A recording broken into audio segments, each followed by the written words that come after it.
Il était tôt, bien avant 6 heures, que la file d'attente a commencé à se former devant le bureau de vote du district d'Antananarivo Tsimjanu dans la commune rurale de Bemaswanju. 2 heures après l'ouverture du scrutin, à 8 heures, 20% des grands électeurs ont déjà fini de déposer leur bulletin dans l'urne.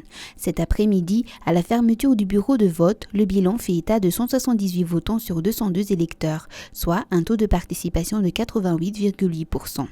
Dans le district d'Antananarivo Varajanu, la participation a aussi été importante. Une demi-heure après l'ouverture des bureaux, 16 grands électeurs ont déjà effectué leur vote et à 1 heure de la fermeture du bureau, les responsables rapportent que 103 électeurs sur les 122 inscrits ont voté, soit un taux de participation de 84,4%. Dans la capitale, le taux de participation était de 51% à la fermeture du bureau de vote Si Anandsan. Les opposants au conseil municipal, issus du parti Team et du mouvement Combat, ont déjà annoncé leur intention de boycotter le scrutin. Les grands électeurs issus de la plateforme présidentielle, eux, ne se sont pas pressés pour voter. Un seul votant sur les 56 inscrits s'est présenté 2 heures après l'ouverture du bureau de vote. Puis, le maire de la capitale et une forte délégation de conseillers IRK, presque complets, sont venus exercer leurs droits.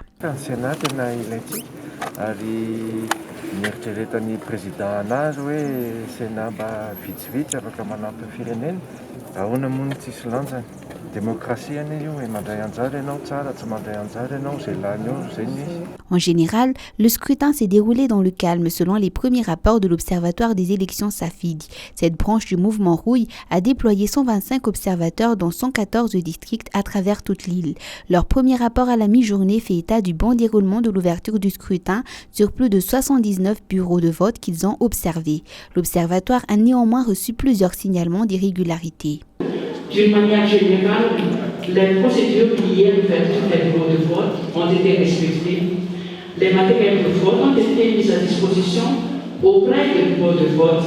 Il n'y a pas eu de violence notoire observée. 5 signalements ont été reçus à travers le numéro vert et ont été pris en charge par la cellule de veille de Shortfield. Le premier cas concerne l'irrégularité de la procédure de vote et les 6 autres cas concernent la tentative d'influence du choix des grands électeurs. Les premières tendances de ces élections sénatoriales devront être connues dans la soirée. Une source auprès de la Commission électorale nationale indépendante au CENI indique que les résultats provisoires devraient être publiés avant les fêtes de Noël.